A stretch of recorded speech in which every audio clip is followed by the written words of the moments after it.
నమస్తే. ప్రస్తుతం మనం గాంధీ భవన్లో ఉన్నాం. సో రాష్ట్రంలో ప్రధానంగా చూసుకుంటే కాంగ్రెస్ పార్టీకి సంబంధించి చాలా వరకు విమర్శలు వినిపిస్తాను. వాళ్ళు ఏది చేసినా సరే బ్యాక్ ఫైర్ అవుతుందని చాలా ప్రజలకు ఒక వ్యతిరేకత నమోదైందని చెప్పేసి ప్రజల నుంచి వినిపిస్తున్న వార్తలు. సో మాట్లాడడం దీనిపై మనతో పాటు మాట్లాడే ఓయూ వెంకట్ నాయక్ గారు ఉన్నారు. అన్న నమస్తే అన్న. సో ఫస్ట్గా అన్న ఇటు కాంగ్రెస్ పార్టీకి సంబంధించి మీరు ఎన్నికల టైంలో మేనిఫెస్టోలో సో జాబ్ క్యాలెండర్ అని ఇచ్చారు. సో జాబ్ క్యాలెండర్ ఇచ్చారు, దాని ప్రకారం ఇక మీరు అందరూ ఇంటికి పోకూరు చదువుకోరి నిరుద్యోగులు అని చెప్పి అప్పట్లో స్టేట్మెంట్ చేసింది కాంగ్రెస్ ప్రభుత్వం. సో ఇప్పుడు జాబ్ క్యాలెండర్ ప్రకారంగా జాబులు ఎందుకు ఇస్తలేరు అని చెప్పి నిరుద్యోగులు ధర్నా చేస్తున్న పరిస్థితి, ఏమంటారు దీనిపై? అన్న ఒకటి తెలంగాణ రాష్ట్రంలో అంటే నేను ఉస్మానియా యూనివర్సిటీ వేదికగా కొట్లాడిన వ్యక్తిగా చెప్తున్నాను, వాస్తవాలు చెప్తున్నాను. టీజీపీఎస్సీలో సంపూర్ణమైన ప్రక్షాళన జరిగింది ఈ ప్రభుత్వం వచ్చిన తర్వాత. నోటిఫికేషన్ అన్ని పెండింగ్లో ఉండే. అన్న నేను చెప్తున్నా ఒక మాట, ఇంతవరకు డిఎస్సి ఎగ్జామ్ జరగలే. ఏది తెలంగాణ రాష్ట్రం ఏర్పడ్డప్పటి నుంచి గ్రూప్ 1 మెయిన్స్ ఇంతవరకు రాలే.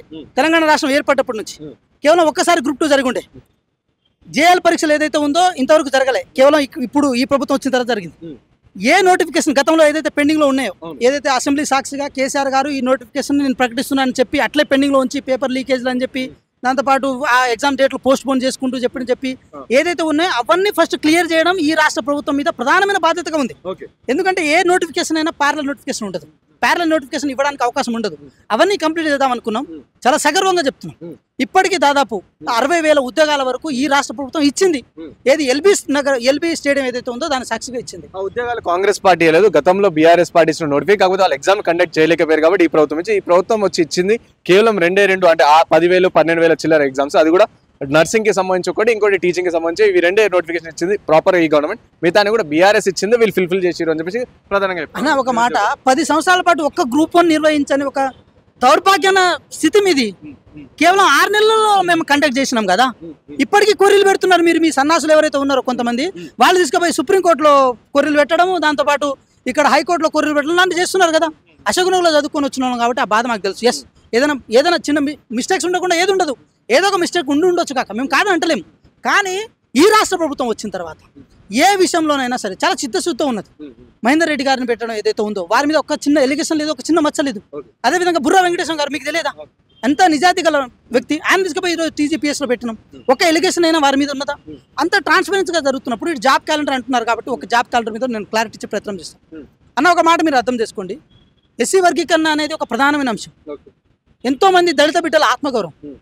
మొన్నటి జరిగిన ఏదైతే రిజల్ట్లో కూడా చాలా మంది దళిత బిడ్డలు, దట్టు మాదిగ బిడ్డలు ఎంతోమంది అక్కడ నుంచి ఏదో జాబుల విషయంలో కొంతవరకు ఇబ్బందులు పడ్డ విషయం వాస్తవం. కొంచెం డిఫరెన్సెస్ ఉండే, వచ్చే విషయంలో పై సామాజిక వర్గానికి ఎక్కువ వచ్చిందని చెప్పి వాళ్ళు కూడా బాధ ఉండే.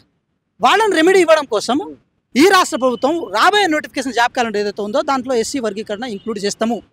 చేయడంలో భాగంగా కొంచెం డిలే అయింది అంతే తప్ప ఈ ప్రభుత్వానికి ఎటువంటి ఇంటెన్షన్ లేదు. ఈ రాష్ట్ర ప్రభుత్వంలో విద్యార్థులకు నిరుద్యోగులకు ప్రాపర్ వేలో ఉద్యోగాలు ఇచ్చినప్పుడు అడ్మినిస్ట్రేటివ్ రిఫార్మ్స్ని తీసుకోవడం కోసం ప్రభుత్వానికి ఒక అవకాశం దొరుకుతుంది. ఇప్పుడు మీరు చూడండి, గ్రామ పంచాయతీ ఆఫీసర్లు అని చెప్పి భూభారతి పేరున కొత్త వాళ్ళని ఏదైతే విఆర్ఓ వ్యవస్థలను వాళ్ళు తీసేసి జూనియర్ అసిస్టెంట్గా ఉంచారో వాళ్ళని తీసుకొచ్చి మళ్ళీ జీపీఎస్ గ్రామ పంచాయతీ ఆఫీసర్గా మళ్ళీ పెట్టేసినాం. మళ్ళీ జూనియర్ అసిస్టెంట్లు ఎవరైతే ఉన్నారో మళ్ళీ గ్రూప్ 4 ద్వారా మళ్ళీ వాళ్ళని రిక్రూట్ చేస్తాం. కానిస్టేబుల్ పోస్టులు కానీ, విద్యా వ్యవస్థల పోస్టులు కానీ, గ్రూప్ 1 పోస్టులు మొన్న మెయిన్స్ అయిపోయినాయి. నెక్స్ట్ వాళ్ళు పోస్టింగ్కి రెడీగా ఉన్నారు. గ్రూప్ 2 ఏదైతే 1:1 ఏదైతే ఉందో అది ఆల్రెడీ ప్రకటించేసినాం. వాళ్ళు కూడా నెక్స్ట్ పోస్టింగ్ ఎక్కడానికి సిద్ధంగా ఉన్నారు. హోంశాఖలో ఏదైతే కొన్ని మనకు ఏపీఓలు, మన ఏపీపీలు ఎవరైతే ఉన్నారో వాటికి సంబంధించిన కొన్ని కూడా పోస్టింగ్ రావాల్సి ఉంటుంది. ఇలా ఏదైతే ఉందో అది సిస్టమేటిక్గా ఎస్సీ వర్గీకరణ దానికి ఒక కంక్లూజన్ వచ్చిన తర్వాత ఈ జాబ్ క్యాలెండర్ కనుక ఇస్తే ఎటువంటి ఇబ్బందులు ఉండదు, ఎటువంటి డోకాలు ఉండదు అని చెప్పి రాష్ట్ర ప్రభుత్వం ఆలోచిస్తుంది. సుమారుగా ఎస్సీ వర్గీకరణ అని చెప్పి అప్పట్లో జాబ్ క్యాలెండర్ ప్రకారం ఎస్సీ వర్గీకరణ అమలైన తర్వాత ఇస్తామని చెప్పారు. సో సుమారుగా అది 3 నుంచి 6 నెలలు అయిపోతుంది. అయినా సరే ఇంకా ఎందుకు ఇవ్వట్లేరు అని చెప్పి కూడా ఈరోజు ఎస్పెషల్లీ ఈరోజు ఉస్మానియా యూనివర్సిటీ వేదిక కొంతమంది ధర్నా చేశారు. అశోక్ నగర్ వేదిక కూడా ధర్నా చేసి ఇదే అంటారు, ఎస్సీ వర్గీకరణ అని చెప్పి సాకు చెప్పి ఆపారు. మళ్ళీ ఇప్పుడు అయిపోయింది కదా, అంతా అయిపోయింది. సో జూన్ 2 ఆవిర్భావ దినోత్సవం, సో ఈ రోజు కూడా ఇస్తారు అని చెప్పి ఒక టాక్ వచ్చింది. అయినా సరే ఇంకెప్పుడు ఇస్తారు? అలాగే కాంగ్రెస్ పార్టీ సో ప్రతి సంవత్సరం 2 లక్షల ఉద్యోగాలు భర్తీ చేస్తామని చెప్పింది. సో అవన్నీ ఎటువైనాయి అని చెప్పి చెప్తాను. సరే, ఇప్పుడు నేను ఇట్లా చెప్తే వాళ్ళను క్రిటిసైజ్ చేసినట్టు ఉంటుంది. కానీ కొంతమంది రాజకీయ నిరుద్యోగులు ఎవరైతే ఉన్నారో, రాజకీయ నిరుద్యోగులు మాత్రమే వాళ్ళ ఉనికి కోసం చేస్తున్న ప్రయత్నాలను అంటాను నేను. ఎందుకంటే నాకు మాట చూడండి, వాళ్ళకు కూడా తెలుసు కదా, ఒక నోటిఫికేషన్ ఉంటే వెంటనే వేరే నోటిఫికేషన్ ఇవ్వడానికి ఉండదు, దానికి ఒక ప్రాపర్ స్ట్రక్చర్ ఉంటుంది. ఎందుకంటే అయిన దానికి కాని దానికి ప్రతిదానికి కోర్టు కొడుతున్నప్పుడు జాగ్రత్త పడాల్సిన బాధ్యత ప్రభుత్వానికి ఉంటుంది కదా. ఈ ఇంకో రాబోయే 3-4 సంవత్సరాల కాల పరిమితిలో కూడా ఈ రాష్ట్ర ప్రభుత్వం చాలా చిత్తశుద్ధితో అన్ని ప్రభుత్వ పోస్టులు ఏదైతే ఉన్నదో దాన్ని ప్రాపర్గా భర్తీ చేద్దామని అనుకున్నది అన్న. ఒకటి మీరు చూడండి, 11,062 పోస్టులు అన్న. ఇప్పుడు మా ఊరు ఉంది, నేను ఒక తండ నుంచి వచ్చిన, నేను గిరిజన బిడ్డని. మా ఊర్లో ఇక లాస్ట్ ఎండింగ్లో ఒక టీచర్ ఉన్నాడు. ఆ టీచర్ ఒక సంవత్సరం అయితే రిటైర్డ్ అవుతారు. ఆ టీచర్ కనుక పోతే అక్కడ మళ్ళీ స్కూల్ మొత్తానికి పోతుంది. 35 మంది ఉన్నారు. ఏది 2014లో చిన్న ప్రైమరీ స్కూల్లో చిన్న తండాలో 35 మంది ఉన్నారు. మొన్న 5గురు తయారయ్యారు. 5గురు అయ్యారు. 10 సంవత్సరాల విద్యార్థులు పెరిగిరా తగ్గిరా? మళ్ళీ టీచర్ పోస్టులు భర్తీ కాగానే మళ్ళీ ఈ అకాడమిక్ ఇయర్కి ఊరు మొత్తం ఒక రెజల్యూషన్ పాస్ చేసి అదే ఊర్లో 2 టీచర్లు వచ్చారు. 2 టీచర్లు వచ్చినప్పుడు అది కూడా కొత్త జనరేషన్ ఆర్టిఫిషియల్ ఇంటెలిజెన్స్ టెక్నాలజీని కూడా ఇంక్లూడ్ చేయగలిగి విద్యార్థులకు నేర్పించగల సామర్థ్యం ఉన్నవాళ్ళు. మళ్ళీ 5గురు నుంచి మళ్ళీ ఒక 15 మంది 20 మందికి మళ్ళీ గుమిగుడు. అంటే విద్యా వ్యవస్థను మేము పటిష్టం చేసినట్ట చేయనట. ఇదంతా గ్రౌండ్ లెవెల్లో కాంగ్రెస్ పార్టీ చేసిన పని కదా అన్న. మరి డిఎస్సీని ఒక్కసారి కూడా కండక్ట్ చేయని సన్నాసులు మరి కదా మీరు. మరి మేము చేసినాం కదా 11,062 పోస్టులు. ఏ నిరుద్యోగిని కన్నా అడగండి ఒక మాట. 11,062 పోస్టులు భర్తీ అయినాయే కాలేదని చెప్పి 10 సంవత్సరాలు మీకు పట్టిన పరిమితిని కేవలం 10 నెలల కాలంలో మేము ఎట్లా చేయగలిగినాము? ఇదే కదా గొప్ప విషయం. ఒక్క గ్రూప్ అని ఎందుకు కండక్ట్ చేయాలి చెప్పి నేను 2సారి కూడా అడుగుతున్నా ఇదే విషయం. ఎందుకు కండక్ట్ చేయలేదు? ఏం ఒకటి వచ్చింది? ఒక్క మాట నేను చెప్పనన్నా, దీనికి కావాల్సింది చిత్తశుద్ధి. ఈ ప్రభుత్వం దగ్గర చిత్తశుద్ధి ఉంది. ఒకటి మీరు చూడండి, ఇక్కడ ఏదైతే హైకోర్టు సింగిల్ బెంచ్ జడ్జి ఏమని అన్నారంటే ఈ గ్రూప్ 1 పేపర్లో బయోమెట్రిక్ సిస్టంలో ఇబ్బంది ఉంది, దీన్ని రీకండక్ట్ చేయమని చెప్పి ఇక్కడ హైకోర్టు సింగిల్ బెంచ్ జడ్జిమెంట్ ఇచ్చింది. దాన్ని ఏమనుకోవాలి? దాన్ని ఏం చేయాలి? అరే నిజంగా తప్పు జరిగింది, తప్పిదాలు జరిగినాయి, దాన్ని రెక్టిఫై చేసుకోవాలని అన్నారు కదా. వీళ్ళు ఏం చేస్తారంటే మళ్ళీ అప్పీల్ చేశారు. ఏది దాంతోపాటు ఇంకో బెంచ్ మీదికి పోయేసరికి మళ్ళీ జడ్జిమెంట్ ఇచ్చింది, మీరు రీకండక్ట్ చేయాలన్నారు. మళ్ళీ వీళ్ళు ఏం చేశారంటే సుప్రీంకోర్టు పోయారు. నీకు దానివల్ల ఎంత టైం పీరియడ్ అయింది? 6 నెలల నుంచి 8 నెలల కాలం అయింది అన్న. ఒకటి నువ్వు చూడు, 6 నెలల నుంచి 8 నెలల కాల పరిమితి వరకు ఇదే అశోక్ నగర్లో చదవాలంటే ఒక విద్యార్థి ఎంత ఖర్చు చేయాలి? ఏ విద్యార్థి అయినా ఊళ్ళో నుంచి 6 నెలలు 7 నెలలు మా అయితే సంవత్సరం 2 సంవత్సరాల వరకు మాత్రమే చదవడానికి తల్లిదండ్రులు పైసలు పంపిస్తారు. అంతకంటే ఎక్కువ చదవడానికి పైసలు పంపారు. ఆ ఒక్క గ్రూప్ 1 కండక్ట్ చేయడానికి 10 సంవత్సరాలు పెట్టినప్పుడు 10 సంవత్సరాలు ఒక విద్యార్థి అశోక్ నగర్లో ఉండి చదవడానికి అవకాశం ఉంటుందా? ఒక పేదవాడు కానీ మధ్య తరగతి వాడు కానీ అశోక్ నగర్లో 10 సంవత్సరాల వరకు బేర్ చేసి చదవడానికి వీలు ఉంటుందా? ఎస్, దీన్ని ప్రధానంగా కాంగ్రెస్ ప్రభుత్వం కన్సర్న్గా తీసుకున్నది. ఇంత డిలే జరగొద్దు, ఇంత దాన్ని లాంగ్ ప్రాసెస్ చేయొద్దని చెప్పి ఏ ఎగ్జామ్ అయినా సరే 6 నెలల నుంచి సంవత్సరం కాల పరిమితిలో కంప్లీట్ అయిపోవాలి, పోస్టింగ్లో కూడా వెళ్ళిపోవాలని చెప్పి ఈ ప్రభుత్వం అనుకుంది. కానీ అన్న ఒక మాట చెప్తా, కానీ ఆ రోజు మీరు సుప్రీంకోర్టు దగ్గరికి ఏది బెంచ్ దగ్గరికి వెళ్ళినప్పుడు విద్యార్థుల భవిష్యత్తు ఎటుపోయినా పర్లేదు, కానీ మేము అనుకున్న దాన్ని మాత్రం సాధిస్తామని చెప్పి మొండి పట్టుతూ ఉన్నారు. ఆ మొండి పట్టే ఈ రోజు మిమ్మల్ని ఫామ్ హౌస్లో కూర్చోబెట్టింది, ఈ ప్రభుత్వాన్ని అధికారాన్ని కట్టబెట్టింది. ఈ ప్రభుత్వం వచ్చిన తర్వాత అదే మొండి పట్టుతో లేదు అన్న. ఆ మొండి పట్టుతో కనుక ఈ ప్రభుత్వం ఉండుంటే 100% మేము కూడా అగెనెస్ట్గా ఉండేవాళ్ళం. కానీ ఈ ప్రభుత్వం మీద మాకున్న ప్రేమ కానీ ఈ ప్రభుత్వం మీద మాకున్న విశ్వాసం కానీ ఏంటంటే ఎస్, ఈ తెలంగాణ రాష్ట్ర ప్రజల తరపున, ఈ తెలంగాణ నిరుద్యోగుల తరపున ఈ ప్రభుత్వం నిలబడి ఉంటుందని చెప్పి విశ్వాసం ఉంది కాబట్టి ఆ విశ్వాసంతో ముందు పోతున్నాం. అంటే ఇప్పుడు కాంగ్రెస్ ప్రభుత్వం గ్రూప్ 1 సంబంధించి ఎగ్జామ్ కూడా మేము క్లియర్గా చేసాం, ఫేర్గా కండక్ట్ చేసామని చెప్తున్నాయి. సో కానీ గ్రూప్ 1 సంబంధించిలో కూడా చాలా అవకతవకలు ఉన్నాయి. దాని ఒకే సెంటర్కి సంబంధించి ఇంతమంది ఎట్లా వస్తారు? అండ్ అలాగే మెయిన్గా వికీపీడియా ప్రామాణికం, అంటే ఇప్పటివరకేమో తెలుగు అకాడమీ చదువుకుంటారు, ఉస్మాన్ యూనివర్సిటీ ప్రతి ఒక్కరు కూడా తెలుగు అకాడమీ చదువుకుంటారు. సో అలాంటిది వికీపీడియా ప్రామాణికం అని చెప్పడం ఏంటంటే ఈ విధంగా ఇవన్నీ కూడా ఇన్ని మాకు క్వశ్చన్స్ ఇవి నివృత్తి చేసే ప్రయత్నం కూడా ఎవరు కాంగ్రెస్ పార్టీ సంబంధించి కావచ్చు టీజీపీఎస్ కూడా చేస్తలేదు అని చెప్పి కూడా నిరుద్యోగుల నుంచి పెద్ద ఉంటుంది. అందుకని గ్రూప్ 1 సంబంధించి కూడా చాలా అవకతవకలు, దీన్ని రద్దు చేయాలనే కాడికి వెళ్తామని చెప్పి కూడా నిరుద్యోగులు చెప్తారు. అయితే నేను మాట అంట, మరి ఇప్పుడు చాలా మంది విద్యార్థులు ఎన్సీఆర్టీని కూడా ఫాలో అవుతారు. తెలుగు అకాడమీ మాత్రమే కాదు, ఎన్సీఆర్టీని ఫాలో అవుతారు. ఎస్సీఆర్టీలో కొన్ని బుక్స్ కూడా సరే తెలుగు అకాడమీ రూపేణ ఫాలో అవుతారు. వికీపీడియాని కూడా ఫాలో అవుతారు. సోర్స్కి అల్టిమేట్ సోర్స్ ఇదేని మనం చెప్పడానికి లేదు, ఏదైనా సోర్సే. ఇప్పుడు నా కళ్ళు, మనిషికి 2 కళ్ళు ఉంటాయన్న, ఇది యూనివర్సల్గా ఉన్న ట్రూత్. అది తెలుగు అకాడమీ బుక్లో ఒక్కనే ఉందనంటే బుక్లో ఉంది కాబట్టి అది రైట్ అని మనం అనుకోవడానికి లేదు కదా. సో మేమేం దాన్ని ఇప్పుడు తెలుగు అకాడమీ చదివే వాళ్ళందరూ ఇప్పుడు మేము కూడా అట్లా చదివి వచ్చిన వాళ్ళమే, మేము దాన్ని లోతుగా పోతలేము. కానీ ఒకటి మాత్రం చెప్తున్నాం, ఇది సెన్సిటివ్ ఇష్యూ. గ్రూప్ 1లో అవకతవకలు జరిగిన ఇబ్బంది జరుగుతుందని చెప్పి రాంగ్ ఎలిగేషన్ కనుక మనం చేసే ప్రయత్నం చేసినప్పుడు కష్టపడి చదివి నిలబడి జాబ్ కొట్టిన వ్యక్తికి ఒక ఇన్సెక్యూరిటీ కాంప్లెక్స్ వస్తుంది. నిజంగా కష్టపడి చదివే వ్యక్తి మీద ఒక నిందేసినట్టు ఉంటుంది. మనం అరే వీడు చదవకుండా వీడికి వచ్చింది గవర్నమెంట్ ఇది అడ్డుపాసరికి వీడికి జాబ్ ఇచ్చినట్టు అని చెప్పి మనం కంక్లూజన్కి రావాల్సి ఉంటుంది. కాబట్టి ఇది ఒక చాలా సెన్సిటివ్ సబ్జెక్ట్ అన్న. దీని మీద ఒకటే మాట చెప్తున్నాను నేను, ఏదైనా జాబ్ విషయాల్లో కానీ ఇలాంటి విషయాల్లో టీజీపీఎస్ విషయాల్లో కానీ వితౌట్ ఎవిడెన్స్ వాళ్ళ విద్యార్థులు కానీ వాళ్ళకి నేను ఒకటే చెప్తున్నా, వితౌట్ ఎవిడెన్స్ మాట్లాడినప్పుడు ఏమవుతుందంటే ఆటోమేటిక్గా కష్టపడి చదువుతున్న విద్యార్థులకు ఒక ఇన్సెక్యూరిటీ కాంప్లెక్స్ బిల్డ్ అవుతుంది. అది కరెక్ట్ ఇండికేషన్ కాదు, అది కరెక్ట్ పద్ధతి కాదు. ఏదైనా సరే ఒక మాట చెప్పే ముందు ఈ గ్రూప్ 1 విషయంలో కానీ గ్రూప్ 2 విషయంలో కానీ ఎంతోమంది విద్యార్థులు వాళ్ళ జీవితాలను త్యాగం చేసి చదువుతారు కాబట్టి వాళ్ళ పట్ల మాట్లాడే విషయంలో చాలా చిత్తశుద్ధి ఉండాలి. దాన్ని బీఆర్ఎస్ పార్టీ నాయకులు కోల్పోయారు. దాన్ని కొంతమంది ఎవరైతే రాజకీయ నిరుద్యోగులు కోల్పోయారు, వాళ్ళు కేవలం వాళ్ళ ఉనికి కోసం కొంతమంది పేపర్లు పట్టుకొస్తున్నారు.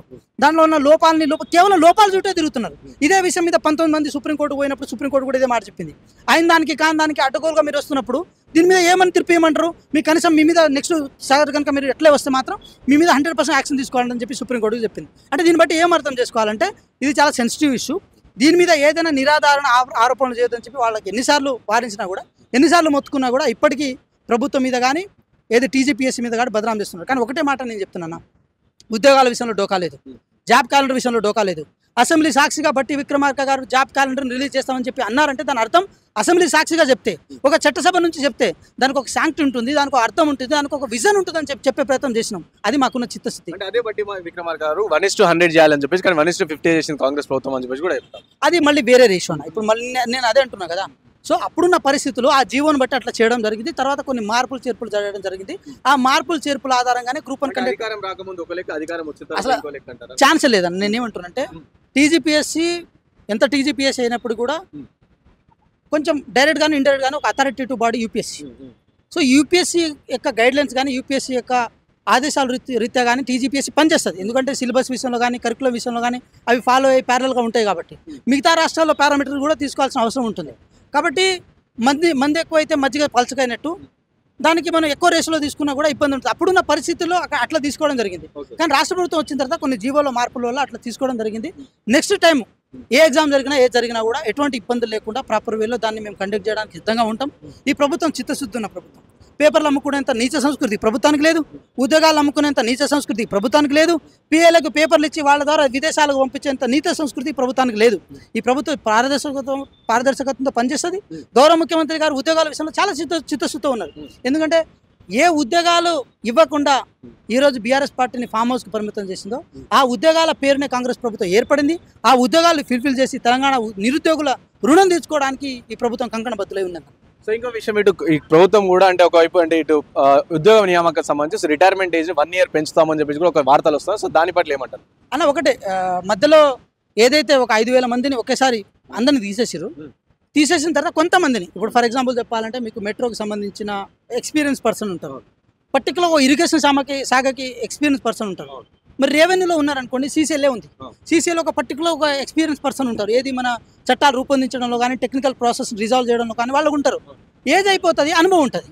సో ఈ రెండు బ్యాలెన్స్ చేయడం కోసం 1 సంవత్సరం ఎక్స్టెండ్ చేయడం వల్ల మళ్ళీ అదే కెపాసిటీ ఉన్న వాళ్ళని పెడితే మంచిగా ఉంటుంది. గతంలో కేసీఆర్ కూడా ఎక్స్టెండ్ చేసినప్పుడు కూడా ఈ విధంగానే కాంగ్రెస్ పార్టీ అప్పుడు విమర్శించింది, కానీ ఇప్పుడేమో చేస్తుంది. ఇంకోటి ఎక్స్పీరియన్స్ అని చెప్పేసి మ్యాటర్ తీసుకుంటాం. అంటే నిరుద్యోగి 1 సంవత్సరం కోల్పోతాడు కదా, నిరుద్యోగి వెరిగిపోతారు కదా అని చెప్పేసి కూడా వాదన. క్విట్ ప్రోకో లాగా మేము చేయము. వాళ్ళు గత ప్రభుత్వం ఏం చేశారు, అతన్ని ప్రమోషన్ చేస్తే నా కింద పెట్టుకుంటా నేను చెప్పినట్టు వింటాడు అట్లా అనుకున్నారు. కానీ మేము అట్లా అనుకుంటలేం. మేము అనుభవాన్ని పారామీటర్గా తీసుకున్నాం. వాళ్ళు ఏంది విశ్వసనీయతని పారామీటర్గా తీసుకున్నారు, విధేయతని పారామీటర్గా తీసుకున్నారు. కానీ మేము అనుభవాన్ని పారామీటర్గా తీసుకుంటున్నాం. విధేయతతో మాకు సంబంధం లేదు. ఏ ప్రభుత్వం అయినా ఎల్లకాలం ఇక్కడ ఉండడానికి పనిచేయడానికి రాదు. ప్రజలకు ఎంతవరకు డెలివరీ చేసిన దాన్ని ఏ విధంగా ప్రచారం చేసుకుంటావు, ప్రచారం చేసిన దాన్ని మళ్ళీ ఓటర్ రూపంలో ఎట్లా తీసుకుంటావు అని మాత్రమే ఆలోచిస్తే తప్ప ఏం డెలివరీ చేయకుండా కేవలం నా కాళ్ళ కింద నా మోచేతి నీళ్ళు తాగే వాళ్ళని నేను పెట్టుకుంటా అంటే ఏ ప్రభుత్వం నడవదు. పైగా కాంగ్రెస్ ప్రభుత్వం ఇదేమో ప్రాంతీయ పార్టీ కాదు, ఇదేమో ఇక్కడ ఆటోక్రసీ మెయింటైన్ చేసే పార్టీ కాదు. దీనికి ఒక సిస్టమ్ ఉంటుంది. ఆ సిస్టమ్ ప్రకారం అడ్మినిస్ట్రేషన్ కూడా ఉంటుంది. ఫైనల్ గా అలుగు వర్షిని చేసిన కమెంట్స్ ఎట్లా చూస్తారు మీరు? కాంగ్రెస్ ఆమె పైన ఏమైనా చర్యలు తీసుకుంటారా? ఎందుకంటే ఆమె చేసిన వ్యాఖ్యల పైన యావత్ గురుకులంలో కూడా గతంలో గురుకులం పైన కూడా అంటే ఈ ప్రభుత్వం వచ్చినాక గురుకులంలో హత్య అంటే చాలా మంది చనిపోయారని చెప్పి చెప్తున్న విషయం ఒకవైపు పక్కన పెడితే అలుగు వర్షిని చేసిన కమెంట్స్ అవును ఎస్సీ సంబంధించి అడుగుతా తప్పేంది ఈ విధంగా చేసిన వ్యాఖ్యలు కూడా కాంగ్రెస్ పార్టీని కూడా డామినేట్ చేస్తున్న పరిస్థితి. దీనిపైన అయితే మేము దాన్ని వక్రీకరించి చూస్తలేమన్నా. ఒకటే విషయం, ఇప్పుడు ఇది గాంధీ భవన్ ఉంది. మహాత్మా గాంధీ ఏదైతే మన స్వాతంత్ర ఉద్యమంలో తన లెటర్ని తనే కడుక్కుంటాడు. ఎవరైతే మనం స్వాతంత్ర ఉద్యమంలో వచ్చిన పెద్ద నాయకులు నెహ్రూతో సహా సర్దార్ వల్లభాయ్ పటేల్తో సహా అందరినీ మీ బాత్రూంలో మీరే కడుక్కోండి, స్వచ్ఛ భారత్ని మీరే ఎస్టాబ్లిష్ చేయండి, ఆ పరిసర ప్రాంతాలు బాగుంచుకోవాలని చెప్పి ఈరోజు వర్ధా ఆశ్రమం కానీ మనకు సబర్మతి ఆశ్రమం కానీ వాళ్ళ పనులు వాళ్ళే చేసుకుంటారు. సో ఒకటే విషయం చెప్తున్నా, అలుగు వర్షిని ఆమె మాత్రం ఆమెనే కడుక్కుంటుంది. ఇప్పుడు లేదు, నువ్వు ఒకటే అంటారు. ఇప్పుడు ఎవరైనా కడుక్కోవాల్సిందే. ఒక మాట ఏంటంటే కేవలం ఒకటన్నా నేనేమంటున్నా, దాన్ని ఒక వర్గం ఒక క్యాస్ట్ రూపేణనో లేకపోతే డిస్క్రిమినేషన్ రూపేణ చూడకుండా స్వచ్ఛ భారత్ అనే మిషన్ ఉంది. ఎంత పెద్ద పరక పట్టుకుంటాం మనం. ఆ పరకలో భాగంగా అంటే ఆ పనిలో భాగంగా మన పరిసరాలు మనం క్లీన్ చేసుకుంటాం. వారు కూడా డార్మెంటరీ ఏదైతే ఉందో దాన్ని క్లీన్ చేసుకోవాలని మాత్రం అంటారు. బాత్రూమ్ కడుగుతారు పిల్లరంజు ఎవరు అవును తప్పేముంది అని చెప్పేసి ఆమె అంత లోతుగా మనం చూడొద్దు. కేవలం డార్మెంటరీ క్లీన్ చేసే విషయంలో అందరు కలెక్టివ్ గా బాధ్యత తీసుకోవాలని మాత్రం అన్నారు. దాన్ని ఇప్పుడు ఒక మాట మన స్కూల్లో చదువుకున్న టైంలో కూడా మనం కూడా టీచర్ వచ్చే లోపల మనం కూడా మన పరిసరాలు మన చెత్త ఏరుకోవడం కూడా మన కరికులంలో భాగమే. మనం ఏది స్పోర్ట్స్ పీరియడ్ అయిపోయిన తర్వాత లాస్ట్ ఇంటికి పోయే ముందు ఎక్కడెక్కడ చెత్త ఉందో అవన్నీ చెత్త మనం ఏరుకుంటాం. దాని అర్థం చెత్త వేయడం మన డ్యూటీ కాదు, ఆ చెత్త వేసింది మనమే కాబట్టి ఆ చెత్త మనమే ఏరుకుంటే దానివల్ల పరిసరాలు శుభ్రంగా ఉంటాయి. అది ఇంట్లో కూడా ఉపయోగపడుతుంది, సమాజంలో కూడా మనం మనం ఐడియల్ పర్సన్ గా తయారవుతామని చెప్పి దాన్ని అట్లా చూడాల్సిన అవసరం ఉంటుంది. ఒక మాట చెప్తున్నా, ఇంటర్ప్రిట్ చేసుకోవాలంటే ప్రతి విషయాన్ని ఇంటర్ప్రిట్ చేసుకోవచ్చు, కానీ దేని ఇంటర్ప్రిట్ చేసుకోవాలి దేని చేసుకోవద్దు అని చెప్పి కూడా తెలంగాణ ప్రజలు కూడా ఆలోచిస్తారు. ఇది స్వచ్ఛ భారత్ మిషన్ లో భాగంగా వారు మాట్లాడిన విషయమే అయి ఉండొచ్చు, కానీ ఎక్కడ డిస్క్రిమినేటరీ వర్డ్స్ లో అయితే మాట్లాడినట్టు. గురుకులంలో సంబంధించి ఎస్పెషల్లీ ఇంకో గురుకులం చదువుకో, సో బాత్రూమ్ కడగడం కావచ్చు, డార్మెంట్లు క్లీన్ చేసుకోవచ్చు, కంప్లీట్ ఒక వ్యవస్థ అనేది ఉంది. ఆ వ్యవస్థ ఉండగా కూడా స్టూడెంట్స్ అక్కడ విద్యార్థులు కావచ్చు వాళ్ళు చేయాల్సిన అవసరం ఏముంది అని చెప్పి కూడా అంటే గురుకులంలో చదువుకున్న చాలా మంది కూడా అడుగుతారు. ఒక కేవలం డార్మెంటరీ విషయంలోనే వారు మాట్లాడారని మాత్రం మనం అనుకోవచ్చనా? డార్మెంటరీ ఒక మాట, ఇప్పుడు ఏ స్కూల్ అయినా మీరు చూడండి కరికులంలో ఉంటుంది, మన పరిసరాలు మనం శుభ్రం చేసుకోవాలని ఉంటుంది. కాకపోతే కొంచెం హజార్డస్గా మరి బాత్రూమ్లు లెట్రూమ్లు క్లీన్ చేసేంత ఉండదు, కానీ చెత్త ఏరువేత్తలు కానీ పరకతో పట్టుకొని ఇచ్చేయడం కానీ చెట్ల కింద ఉంటాం కదా. ఏ గవర్నమెంట్ స్కూల్ అయినా ఎట్లుంటుంది, ఈ ప్రైవేట్ స్కూల్లో అయితే వీళ్ళ బిల్డింగ్లు అవి ఉంటాయి కాబట్టి చెత్తలు ఉండవు ఉండవు, కానీ మన దగ్గర అట్లా ఉండదు కదా. అంత ఏది మన పెద్ద పెద్ద చెట్లు ఉంటాయి, చెట్ల కింద చెత్త పడుతుంది, ఆ చెత్త కింద పాములు దూరుతాయో తేళ్ళు వస్తాయని చెప్పి అట్లా క్లీన్ చేసుకుంటాం. కాబట్టి ఆ యాంగిల్లో మాత్రమే వారు మాట్లాడిందని మనం అనుకుంటే బాగుంటుంది. Thank you.